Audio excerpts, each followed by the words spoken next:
જય સ્વામિનારાયણ. સહજાનંદ વિદ્યાલયના video lecture શિક્ષણમાં આપ સર્વ વિદ્યાર્થી મિત્રોનું હાર્દિક સ્વાગત છે. ધોરણ 12 રસાયણ વિજ્ઞાન પ્રકરણ 1 ઘન અવસ્થા. એમાં આપણે આજે આદિમ એકમ કોષ ધરાવતી 7 સ્ફટિક પ્રણાલી, તેમાં કેન્દ્રિત એકમ કોષના શક્ય વિચલન અને દરેક સ્ફટિક પ્રણાલીના પરિમાણ અને ઉદાહરણ એનો અભ્યાસ કરવાનો છે. તો સૌથી પહેલા આપણે આદિમ એકમ કોષ ધરાવતી 7 સ્ફટિક પ્રણાલીઓ કઈ છે એ યાદ રાખી લઈએ. તો એના માટે એક નાનકડું સૂત્ર બનાવ્યું છે, યાદ રાખજો. સચઓશ રહો મોટ્રા. દરેક વખતે જરૂરી નથી કોમેડી સૂત્ર બને, ખાલી પહેલો અક્ષર લઈને સૂત્ર બનાવ્યું છે, તમારે ઝડપથી યાદ રાખી લેવાનું છે. સચઓશ રહો મોટ્રા. સ એટલે સમઘનીય સ્ફટિક પ્રણાલી, ચ એટલે ચતુષ્કોણીય સ્ફટિક પ્રણાલી, અને ટેટ્રાગોનલ પણ કહેવામાં આવે. યાદ રાખજો, ચતુષ્કોણીય અને ટેટ્રાગોનલ પણ કહેવામાં આવે. ઓ એટલે ઓર્થોરોમ્બિક, શ એટલે ષટકોણીય, મોટા ભાગે એને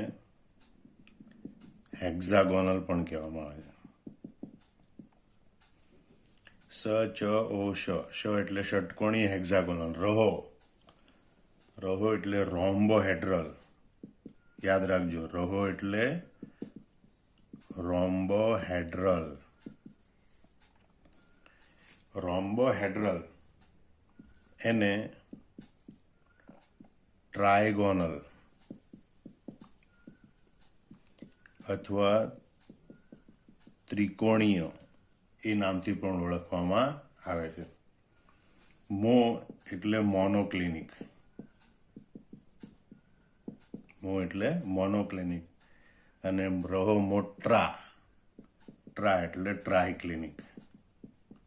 છેલ્લા બે તો ક્લિનિક છે, ડોક્ટર બનીને દવાખાનું ખોલી નાખો. મોનોક્લિનિક, ટ્રાયક્લિનિક. પહેલું સ સમઘનીય, ચ ચતુષ્કોણીય, ઓ ઓર્થોરોમ્બિક, શ ષટકોણીય હેક્ઝાગોનલ, રો એટલે રોમ્બોહેડ્રલ અથવા ટ્રાયગોનલ અથવા ત્રિકોણીય, મો એટલે મોનોક્લિનિક, ટ્રા એટલે ટ્રાયક્લિનિક. આ 7 સ્ફટિક પ્રણાલી આપણે ભણવાની છે. હવે આપણે આ 7 સ્ફટિક પ્રણાલીના પરિમાણ પહેલા જોઈશું.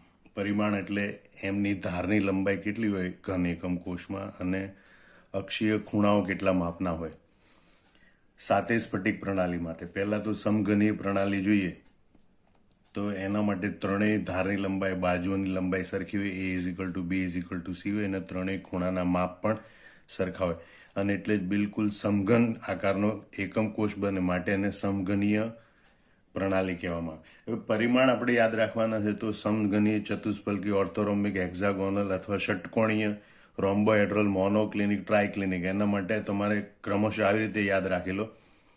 A = B = C. હવે એક = ગુજરી ગયો એટલે એ નોટ ઇક્વલ ટુ, માટે A = B ≠ C. એટલે બીજામાં એવું યાદ રાખવાનું. ત્રીજામાં બંને = ગુજરી ગયા એટલે A ≠ B ≠ C. પછી ભગવાન પ્રસન્ન થયા અને એકને જીવતો કર્યો. A = B ≠ C એટલે એક પછી ફરીથી બંને જીવતા થયા તો A = B = C. અને છેવટે તો મૃત્યુ આવે જ એટલે બંને વખત બંને ગુજરી ગયા. A ≠ B ≠ C, A ≠ B ≠ C. આવી રીતે યાદ રાખવાનું. હવે ખૂણાના પરિમાણ તો પહેલા 3, 1, 2, 3, એમાં તો આલ્ફા = બીટા = ગેમા = 90 છે. પહેલા 3, 5મું અને 7મું એ સહેલાઈથી યાદ રાખી લો. પહેલા 5મામાં શું છે? રોમ્બોહેડ્રલમાં આલ્ફા = બીટા = ગેમા છે, પણ ઇઝ નોટ ઇક્વલ ટુ 90. મતલબ ત્રણેય ખૂણા સરખા છે, પણ 3માંથી એક પણ 90 નથી. એટલે ત્રણેય 50 ના હોય તો 50 ના, ત્રણેય 70 ના હોય તો 70 ના, પણ 90 ના હોતા નથી. અને છેલ્લું 7મું તમારે યાદ રાખવાનું. ટ્રાયક્લિનિકમાં alpha is not equal to beta is not equal to gamma is not equal to 90. એનો મતલબ કે 3માંથી એક પણ ખૂણો સરખો પણ નથી અને 90 પણ નથી. હવે ષટકોણીય છે, હેક્ઝાગોનલ, તો ષટકોણમાં ખૂણો 120 અંશનો હોય ષટકોણ બનાવવા માટે બે ખૂણા તો 90 ના હોય, alpha is equal to beta is equal to 90, પણ છેલ્લો ખૂણો 120 અંશનો હોય છે. અને મોનોક્લિનિકમાં ખાસ યાદ રાખવાનું કે એમાં આલ્ફા અને ગેમામાં ખૂણો 90 અંશના માપનો, બીટા ખૂણો છે એ 90નો હોતો નથી. 90 સિવાયનો બીજો કોઈ પણ ખૂણો હોઈ શકે. તો આ રીતે તમારે યાદ રાખવાના બધા પરિમાણ, ધારની લંબાઈ અને અક્ષી ખૂણા. સમઘની માટે a is equal to b is equal to c, alpha is equal to beta is equal to gamma is equal to 90. હવે દરેક સ્ફટિક પ્રણાલી આપણે દોરવાનો પ્રયત્ન કરીએ. પહેલા આપણે લખીએ કે ભાઈ સમઘનીય. તો સમઘની દોરવા માટે લગભગ બધી બાજુઓ સરખી રાખવાની, આપણે એ રીતે દોરવાનો પ્રયત્ન કરવાનો.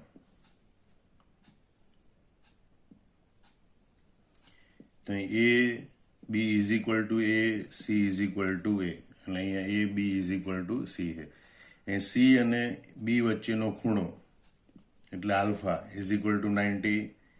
અહીંયા આ સી અને એ વચ્ચેનો ખૂણો એટલે અહીંયા બીટા બતાવવાનો, બીટા ઇઝ ઇક્વલ ટુ 90. અને અહીંયા એ બી, એ છે તો સામસામેની બાજુ એ, સામસામેની બાજુ એ અને બી વચ્ચેનો ખૂણો એટલે ગેમા પણ 90 અંશનો ખૂણો હોય છે.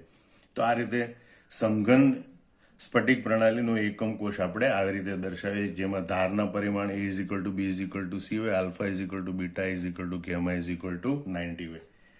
હવે જો આપણે ચતુષ્કોણીય એકમ કોષ દર્શાવવાનો હોય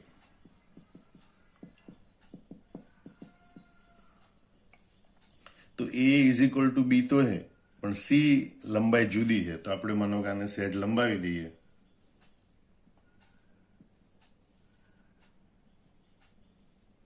તો c નું માપ બદલાઈ ગયું, c થોડો લાંબો થઈ ગયો. a b is equal to a, c is not equal to a. તો અહીંયા ખૂણો આલ્ફા બને, અહીંયા ખૂણો બીટા બને. આલ્ફા ખૂણો 90 અંશનો હોય, બીટા ખૂણો 90 અંશનો હોય અને ગેમા ખૂણો પણ 90 અંશનો હોય. તો આ ચતુષ્કોણીય પ્રણાલી બને.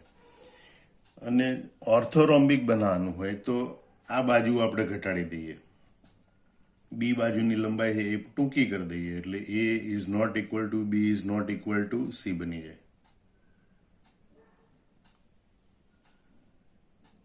બરોબર. તો a b is not equal to a, c is not equal to b is not equal to a. તો આ રીતે, તો એ આપણને ઓર્થોરોમ્બિક મળે.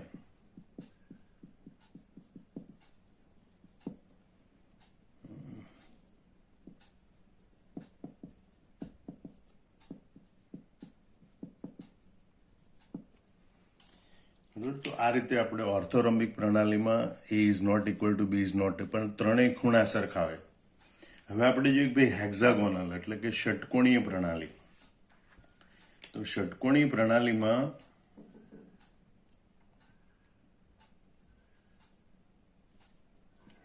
આ a is equal to b છે, પણ c સરખો નથી. અને ગેમા ખૂણો છે 120 અંશનો હોય. એવી રીતે આપણે દર્શાવવાનું છે. આ બંને ખૂણો, આલ્ફા ખૂણો બીટા ખૂણો 90 નો હોય, alpha beta is equal to 90 અને ગેમા ઇઝ ઇક્વલ ટુ 120. પણ આને પછી આપણે આખી રીતે દર્શાવીએ તો આનો હેક્ઝાગોનલ કેવી રીતે બને? તો કે ષટકોણ આને બધી બાજુથી લંબાવી, 120 અંશનો ખૂણો અહીંયા બતાવીએ, 120 અંશનો ખૂણો અહીંયા.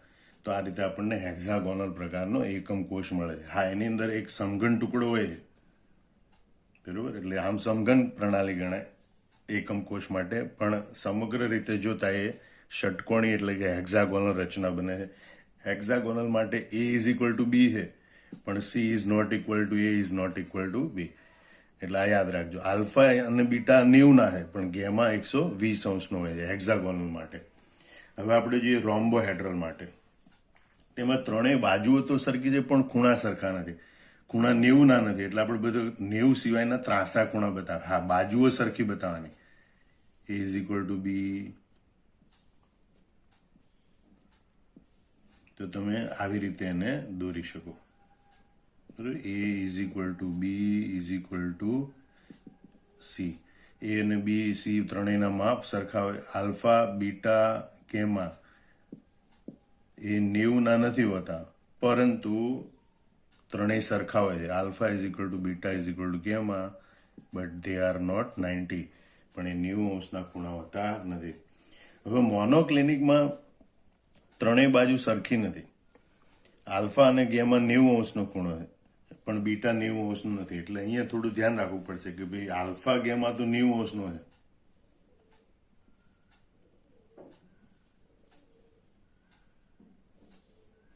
અને ત્રણેય બાજુઓ સરખી બતાવવાની નથી. એટલે ત્રણેય બાજુમાં બહુ મોટો ડિફરન્સ બતાવવાનો આપણે.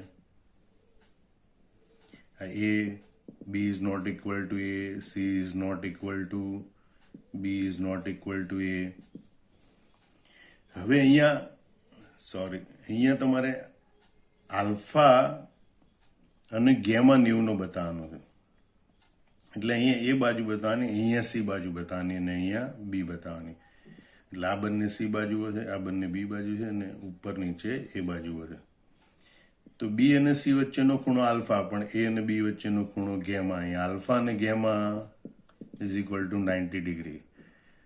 પણ આ જે ખૂણો છે બીટા, એ ત્રાસો ખૂણો છે, એ 90°નો હોતો નથી. એટલે beta is not equal to 90. Monoclinic પ્રણાલી માટે તમારે આવી રીતે આકૃતિ દોરવી પડે.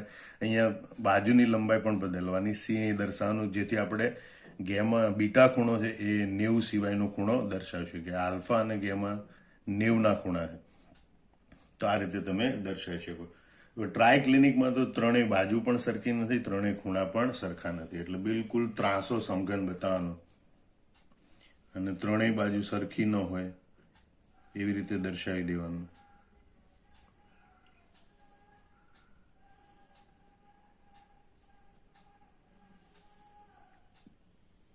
તો અહીંયા A B is not equal to C, C is not equal to A, is not equal to બી.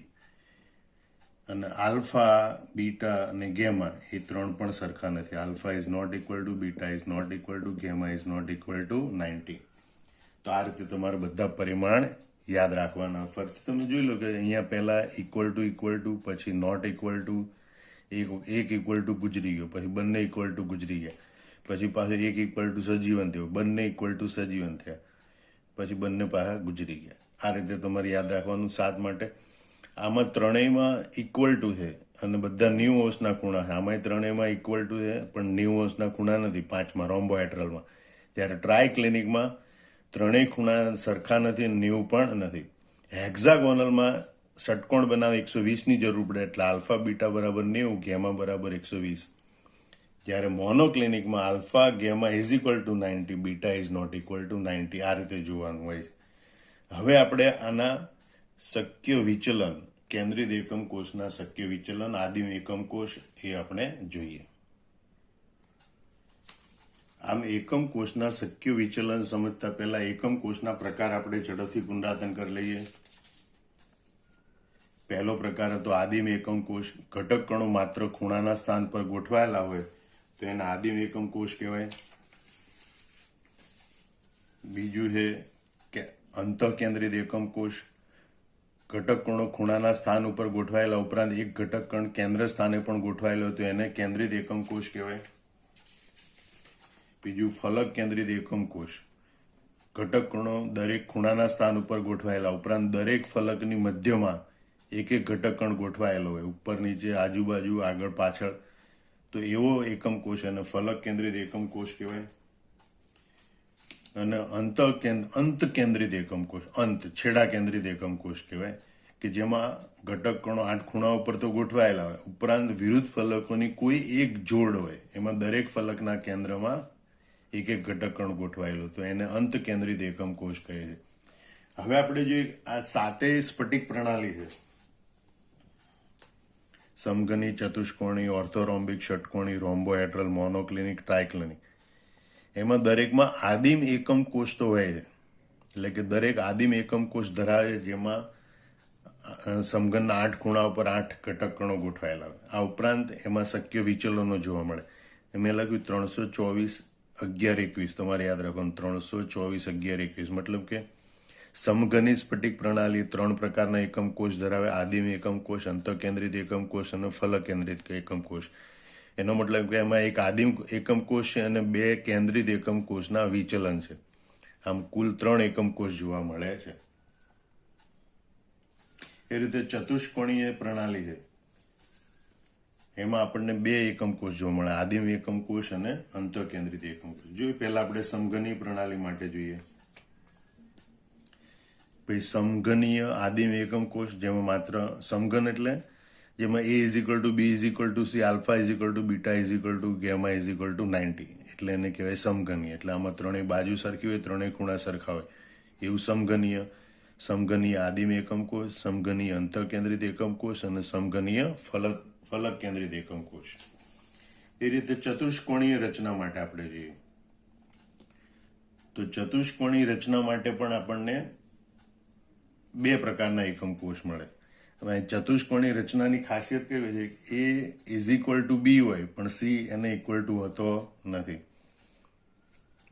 તો એવી રચના એટલે ચતુષ્કોણીય એકમ, એમાં આદિમ એકમ કોષ અને અંતઃકેન્દ્રિત એકમ કોષ, એમ 2 પ્રકારના એકમ કોષ જોવા મળે: ચતુષ્કોણીય આદિમ એકમ કોષ, ચતુષ્કોણીય અંતઃકેન્દ્રિત એકમ કોષ. એટલે ચતુષ્કોણીય સ્ફટિક પ્રણાલી છે એ આ 2 પ્રકારના એકમ કોષ ધરાવે છે. એ રીતે આપણે ઓર્થોરોમ્બિકમાં જોઈએ. ઓર્થોરોમ્બિક તો આ 4 પ્રકારના એકમ કોષ ધરાવે છે: ઓર્થોરોમ્બિક આદિમ એકમ કોષ, ઓર્થોરોમ્બિક અંતઃકેન્દ્રિત એકમ કોષ, ઓર્થોરોમ્બિક અંતઃકેન્દ્રિત એકમ કોષ, ઓર્થોરોમ્બિક ફલક કેન્દ્રિત એકમ કોષ અને ઓર્થોરોમ્બિક અંતકેન્દ્રિત એકમ કોષ. તો ઓર્થોરોમ્બિક સ્ફટિક પ્રણાલી આ 4 પ્રકારના એકમ કોષ ધરાવે છે. આપણે જોઈએ હેક્ઝાગોનલ. હેક્ઝાગોનલમાં આ ખૂણો 60 નો હોય, પણ એના કારણે આ ખૂણો 120 અંશનો બને છે. બરોબર? એટલે a is equal to b છે પણ c is not equal to છે. એટલે હેક્ઝાગોનલ માટે a is equal to b is not equal to c અને આલ્ફા ખૂણો અને બીટા ખૂણો 90 અંશનો હોય પણ ગેમા ખૂણો 120 અંશનો હોય. અને એમાં માત્ર એક જ પ્રકારનો આદિમ એકમ કોષ જ જોવા મળે છે, એમાં વિચલન જોવા મળતા નથી. બરોબર? એમાં ખાલી સમઘનના 8 ખૂણા ઉપર 8 ઘટક કણો ગોઠવાયેલા એવો જ એકમ કોષ જોવા મળે છે. એ રીતે જોઈએ આપણે રોમ્બોહેડ્રલ. રોમ્બોહેડ્રલમાં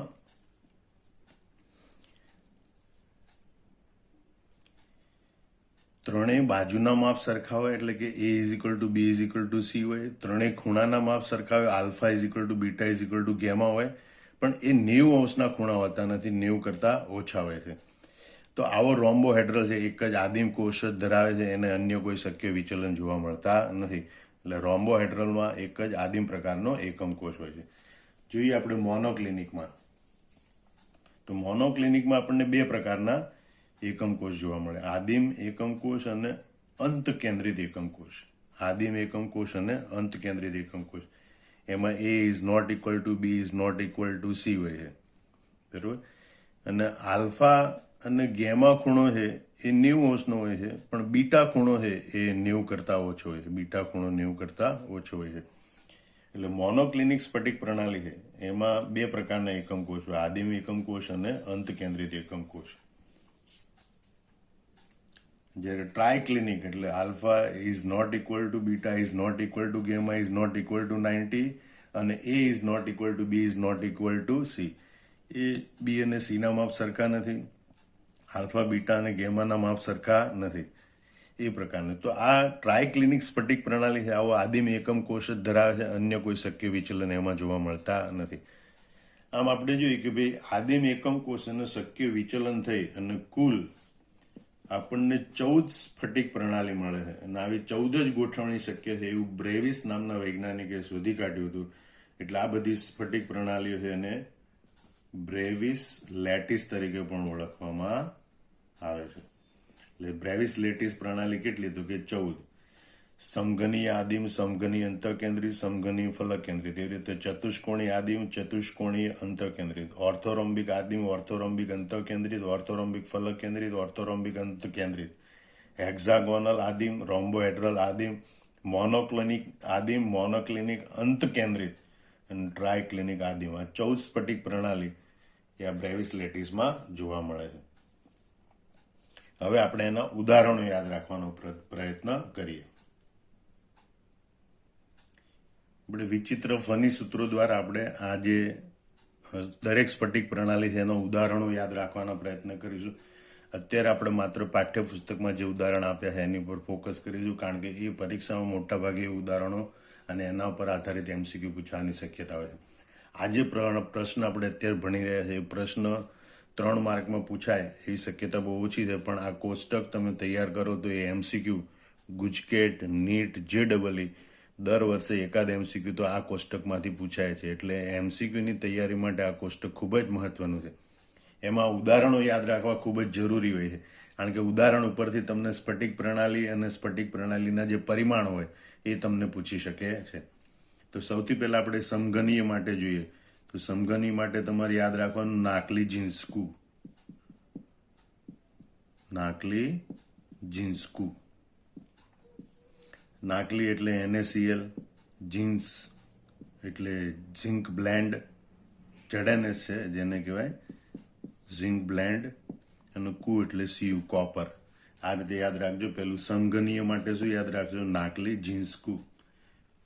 બીજું આપણે જોઈએ ચતુષ્કોણીય માટે. ચતુષ્કોણીય માટે યાદ રાખવાનું ટીન ટીકાસ. પહેલું ટીન એટલે કે સફેદ ટીન, બીજું ટીન એટલે ટીન ડાયોક્સાઇડ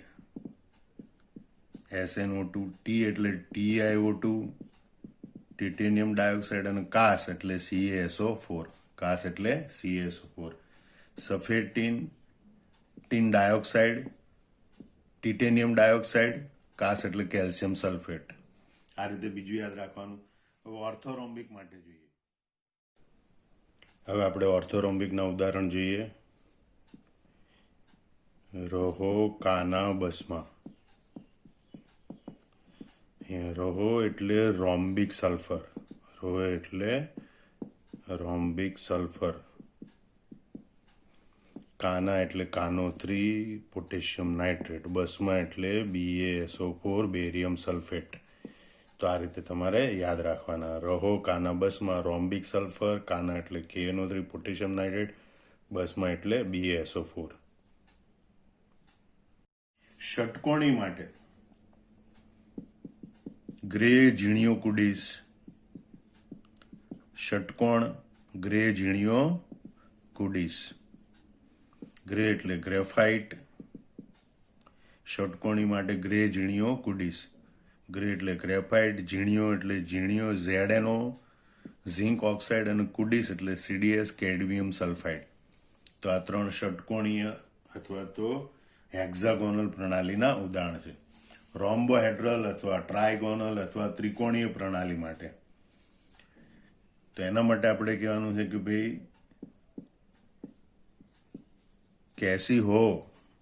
રોમ્બોહેડ્રલ કેસી હો. તો કે એટલે કેલ્સાઇટ. કેલ્સાઇટ એટલે કાકો3, અને સી એટલે સિન્નાવાર, HGS. જો કે આને આમ પણ કહેવાય કે ભાઈ રોમ્બોહેડ્રલ એટલે કાકો3 હગીસ, કાકો હગીસ એટલે CaCO3, HGS. પછી એનું નામ યાદ રાખવાનું કેલ્સાઇટ અને સિન્નાબાર. કાકો3 હગીસ એવી રીતે પણ બોલી શકાય. મોનોક્લિનિક. તો મોનોક્લિનિક એટલે દવાખાનું. કોણ ચલાવે? મોનાબેન ચલાવે. મોના. અડધા ગુજરાતી અડધા અંગ્રેજી. મોના. મો એટલે મોનોક્લિનિક સલ્ફર. મોનોક્લિનિકના ઉદાહરણ છે મોનોક્લિનિક સલ્ફર. અને ના એની ઉપરથી તમારે સંયોજન રાખવાનું. નટુસોફોર 10 પાણી. 10 પાણીવાળી પકોડી એમ નહીં સમજવાનું. આજકાલ લોકડાઉનમાં પકોડી નહીં મળતી, પણ નટુસોફોર 10 પકોડી ખાય એટલે Na2SO4 10H2O. મોના. એવી રીતે યાદ રાખવાનું મોનોક્લિનિક માટે. મોનોક્લિનિકના ઉદાહરણ કોણ? તો કે મોનાબેન. મોના. મોન એટલે મોનોક્લિનિક સલ્ફર, ના એટલે Na2SO4 10H2O. પછી આપણે જોઈએ ટ્રાયક્લિનિક. આપણે ઘણા ડોકોમાં આવતું, હવે આપણે યાદ રાખવાનું નવું ચેનલ આવ્યું, નવી નેટ આવ્યું પોકોબો. હવે પો એટલે પોટેશિયમ ડાયક્રોમેટ. એટલે કે K2Cr2O7. કો એટલે copper sulphate, CuSO4 into 5H2O. અને બો એટલે બોરિક એસિડ, બો એટલે બોરિક એસિડ H3BO3. તો આ ટ્રાય ક્લિનિકના ઉદાહરણ. ટ્રાય શેની ટ્રાય કરવાની? પોકોબોની ટ્રાય કરો ભાઈ, પોકોબોની. પો એટલે પોટેશિયમ ડાયક્રોમેટ K2Cr2O7. કો એટલે copper sulphate CuSO4 into 5H2O. બો એટલે બોરિક એસિડ H3BO3. તો આ રીતે તમે સમગ્ર 7 એકમ કોષ, એના પરિમાણ, ધારના પરિમાણ, ખૂણાના પરિમાણ, એના શક્ય વિચલનો અને ઉદાહરણો જોયા. આ કોષ્ટક સમગ્ર રીતે યાદ રાખી લેવાનું. 3, 4, 5 વાર ન આવડે ત્યાં સુધી જાતે લખવાનું અને બરોબર તૈયાર કરવાનું, જે MCQ માટે તમને ખૂબ જ ઉપયોગી પુરવાર થશે. જય સ્વામિનારાયણ.